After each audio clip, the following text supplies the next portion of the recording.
Olá pessoal, então vamos dar continuidade, né? A questão que a gente viu ali do trabalho, eu parei exatamente no aspecto da ética. Então vamos pensar um pouquinho sobre ética e sua relação com a moral. Então vamos entender algumas questões aí.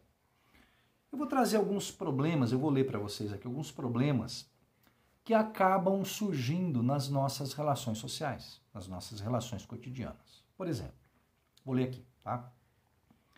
Devo cumprir a promessa que fiz ontem ao meu amigo, embora hoje perceba que o cumprimento causará a mim certos prejuízos?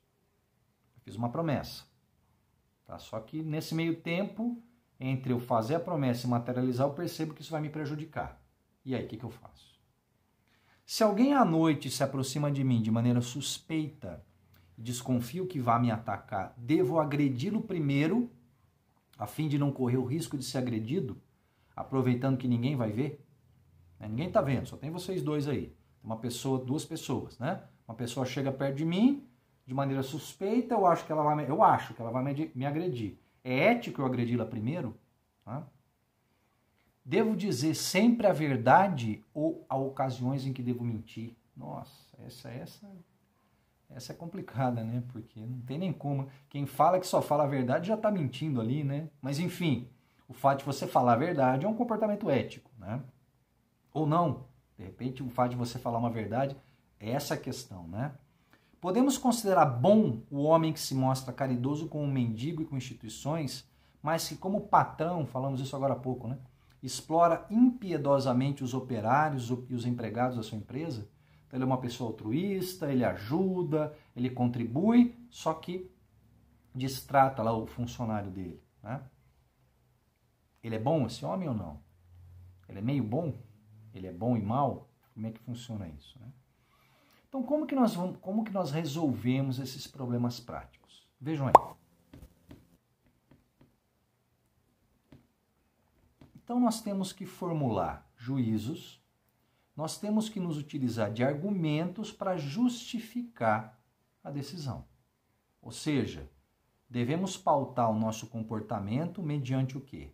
Normas que se julgam mais apropriadas de ser cumpridas, normas que são aceitas intimamente e reconhecidas como obrigatórias. Tá? Então, de acordo com essas normas, o que acontece aqui, pessoal? Os indivíduos, nós temos a compreensão que estamos agindo de forma certa ou equivocada. Tá? Então, de acordo com essas normas, nós compreendemos que nós temos o dever de agir dessa ou daquela maneira. Tá? Nesse caso, se diz que os indivíduos agiram como? De forma moral. Tá? Baseado em quê? Na moral. Então, o ser humano, né, segue exatamente o quê? Um comportamento humano prático moral. Tá? Ainda que haja uma variação de época para época, de sociedade para sociedade, momento histórico para momento histórico. Nós vimos lá o tal dos Foucaults e dos Mores. As regras vão se alterando ao longo do tempo. O que é ético, o que é moral para uma sociedade, não é ético, não é moral para outra. Então isso vai se alterando, né? Mas nós, de acordo com a sociedade que a gente vive, de acordo com o tempo, de acordo com a cultura, nós devemos seguir um comportamento prático moral. Vamos lá. Então, com isso, deve-se considerar o quê? Que os indivíduos, nesse comportamento prático moral, pessoal, eles realizam determinadas ações, determinados atos. Além disso, o que os indivíduos, o que nós, seres humanos, fazemos? Nós julgamos e avaliamos esses atos. Ou seja, formulamos juízos de aprovação ou de reprovação em relação aos atos. E nos sujeitamos conscientemente a quê? A certas normas de ação. Nós nos sujeitamos, né? Nós sabemos como que nós temos que agir em determinada situação. Né? Nós sabemos que se a gente ultrapassar o sinal vermelho, nós estamos cometendo nós estamos desrespeitando uma norma. Nós sabemos que nós não estamos agindo de forma correta ali, não é? E a ética? Então, onde que entra a ética nessa discussão toda aí? Como vocês podem ver aí, turma, a estrutura da palavra, né, a essência da palavra, passa por essas questões aí. Podem observar. A ética deriva exatamente de ethos, né?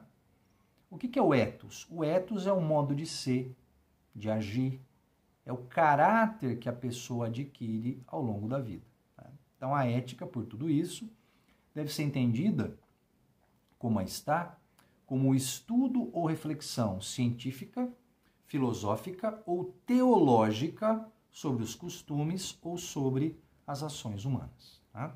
Então, como a gente já viu agora há pouquinho, várias questões éticas vão surgindo no nosso dia a dia. Alguns outros exemplos aqui.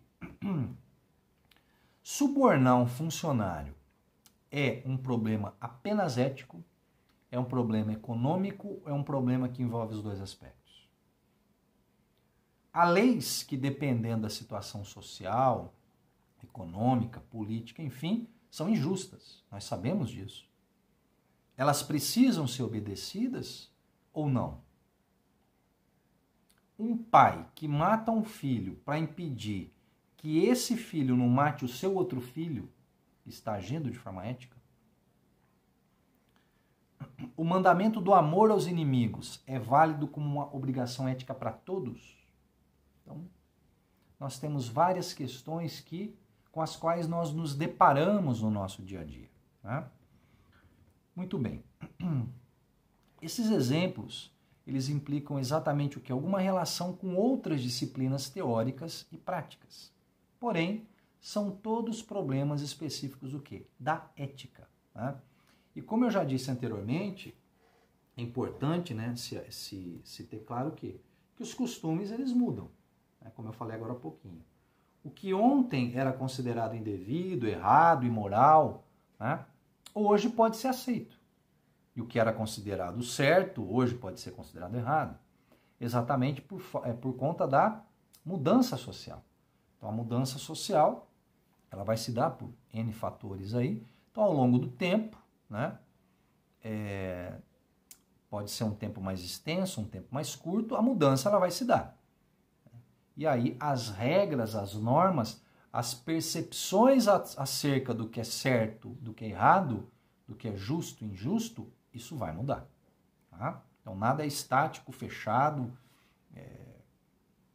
para sempre, né? Petrificado. Não, as coisas mudam. Né? E aí, então, turma, como vocês podem ver aí, o que seria um comportamento correto em ética? Né? Um comportamento adequado aos costumes vigentes. Ou seja, um comportamento adequado aos costumes que tivessem força para coagir moralmente o indivíduo e coagir socialmente, né? Então, quem acaba reproduzindo um comportamento de maneira desviante, se chocando com os costumes aceitos, estaria incorrendo no quê? Num erro. Pelo menos enquanto a maioria da sociedade ainda não adotasse o comportamento ou costume diferente. Tá? Por exemplo, quando o rock surgiu, tá? Quando as primeiras bandas de rock surgiram, os primeiros cantores, lá nos anos 50, até antes um pouquinho, mas vamos lá, colocar os anos 50 como delimitadores aí. Né? Ele era um ritmo associado a rebelde, a transgressor, não é?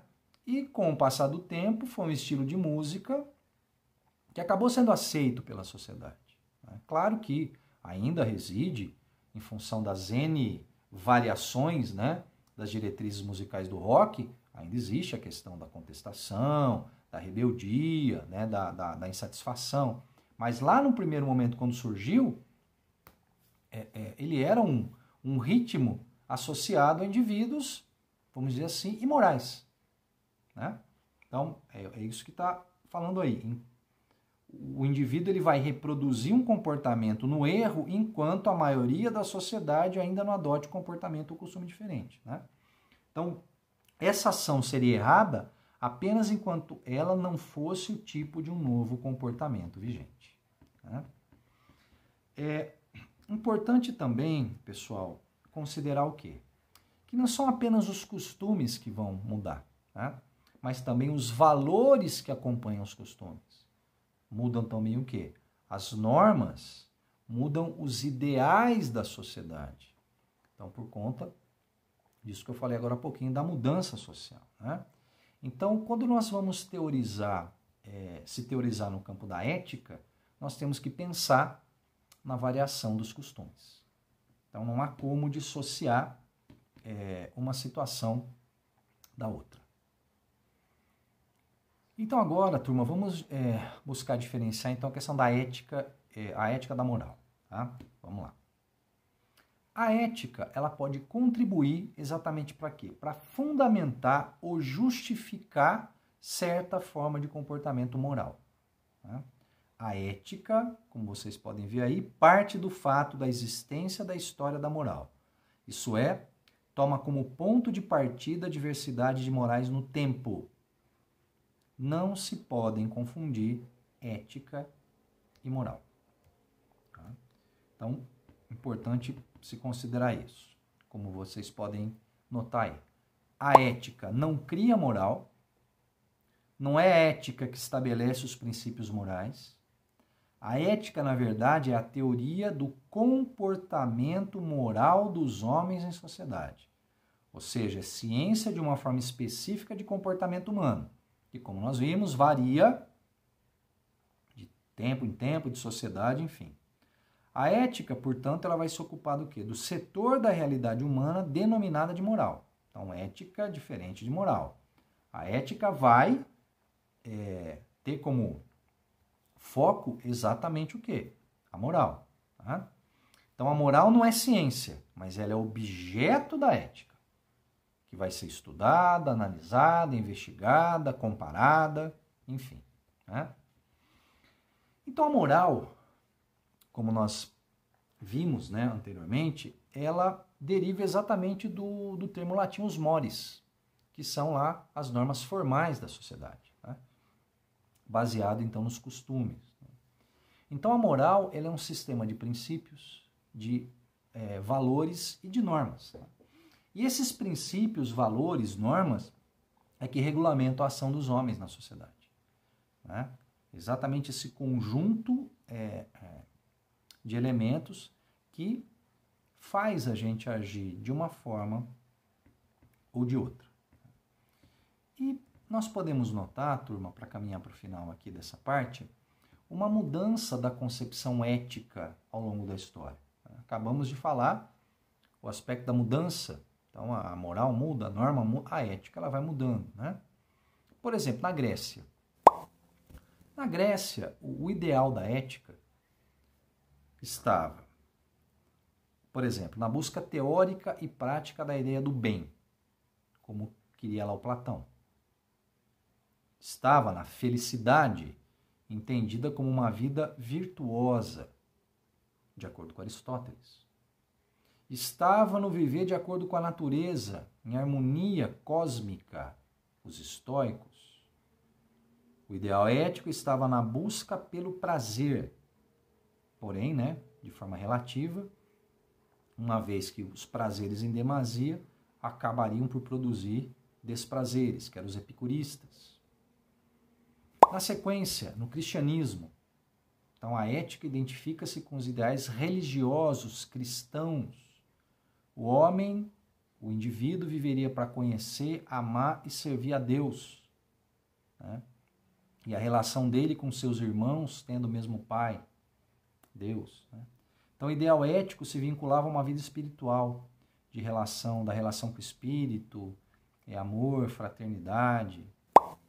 Iluminismo, olha como muda a questão da ética. Né? O iluminismo vai acentuar aspectos da ética voltados aos interesses da burguesia, da liberdade.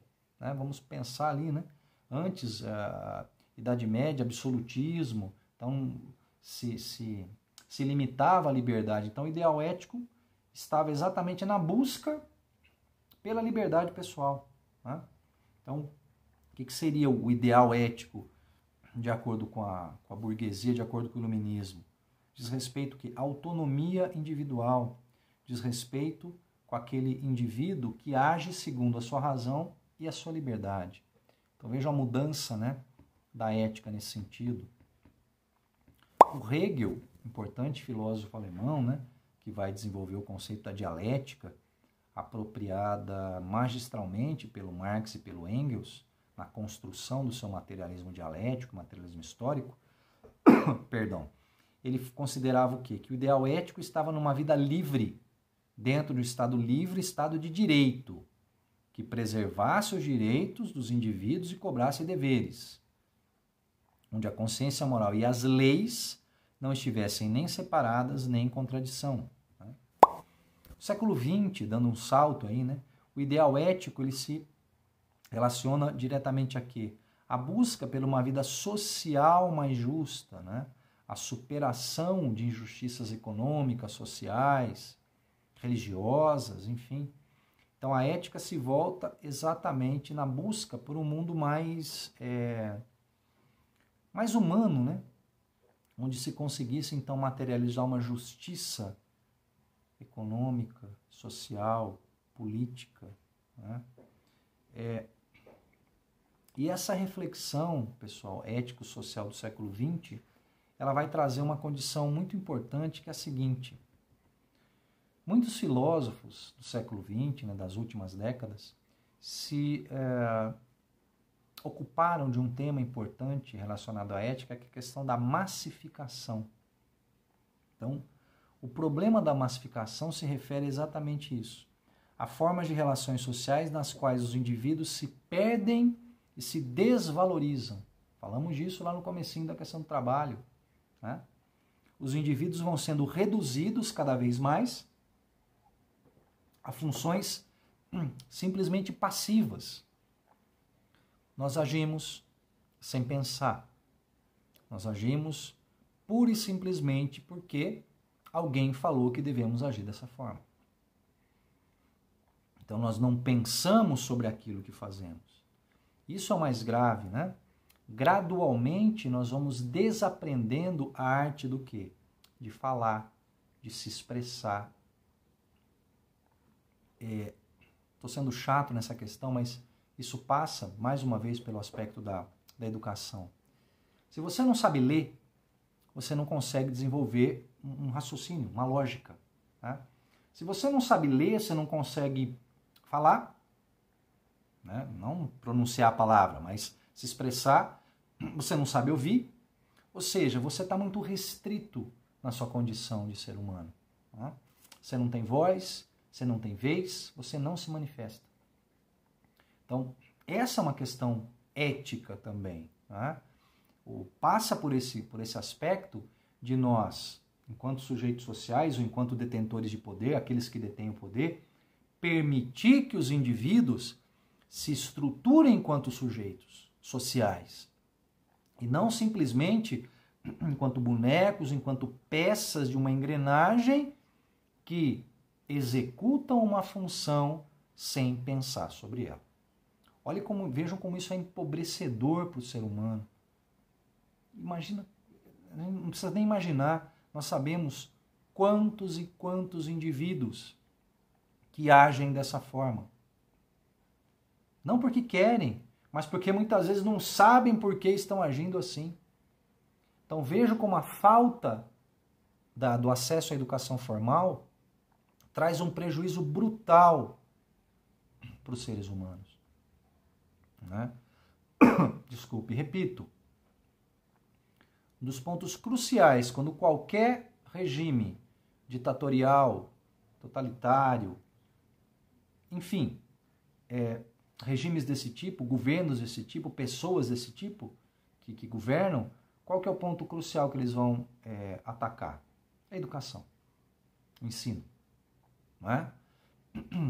É à toa que os defensores do governo do Jair e o próprio atacaram e atacam constantemente Paulo Freire? É à toa que acontece isso, pessoal? Que isso acontece? Não é, né?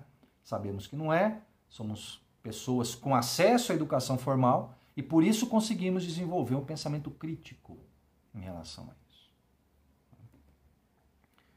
Então ficamos por aqui, turma, nesse aspecto aqui da ética, da moral, e Espero que vocês tenham entendido e voltamos a falar de outros temas, né, relacionados com esse conteúdo em momentos posteriores. Muito obrigado.